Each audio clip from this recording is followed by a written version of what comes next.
Antioxidantsku waa maxay? Antioxidantsku waa waxyaabaha ka hortaga ama hoos u dhiga inay waxyeello gaarto unugyada jirka bini'aadamka, taasoo sababaysa in jirka laga saaro waxyaabaha wasakhda ah oo ay unugyada jirka soo saaraan. Waxaa sawirka idiin muuqda oo muujinaya cunnooyinka laga helo antioxidantska si unugyada jirkaada ay uga difaacaan inay haleelaan cudurro halis ah.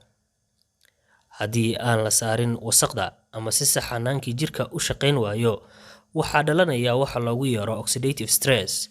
Haddii laga helo xaalad oxidative stress, qofka wuxuu u nugul yahay cudurradan: cudurrada wadnaha, kansarka, cudurrada ku dhaca kala-goysyada, cudurrada ku dhaca habdhiska neefsiga. Sidoo kale, waxaa qofka yaraanaya difaaca jirka. Sidoo kale, cudurrada ku dhaca maskaxda iyo xangulaha.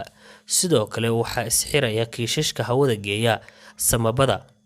Haddaba daawadaha qiimaha badan, isku day inaad isticmaasho cuntooyinkan ay ku jirto khudradda oo ay ka muuqdaan sawirradooda shaashadda, waxaana ku badan antioxidantska oo ilaalinaya inay unugyadeena waxyeello soo gaarto, kuwaas oo kaa saacidaya in ay ilaaliyaan dhibaatooyinka ay la kulmi karaan unugyada jirka. Inta badanna cunnooyinka laga helo waa kuwa idinka muuqda shaashadda oo sawirka aad ka aragtaan. Daawadayaasha qiimaha badan, waxaan iga codsanaynaa haddii aad barnaamijkan iyo barnaamijyo kale oo la mid ah aad nagala qayb qaadan doontid. Sidoo kale waxaad deris la noqotaa Cabdulaahi Colombo.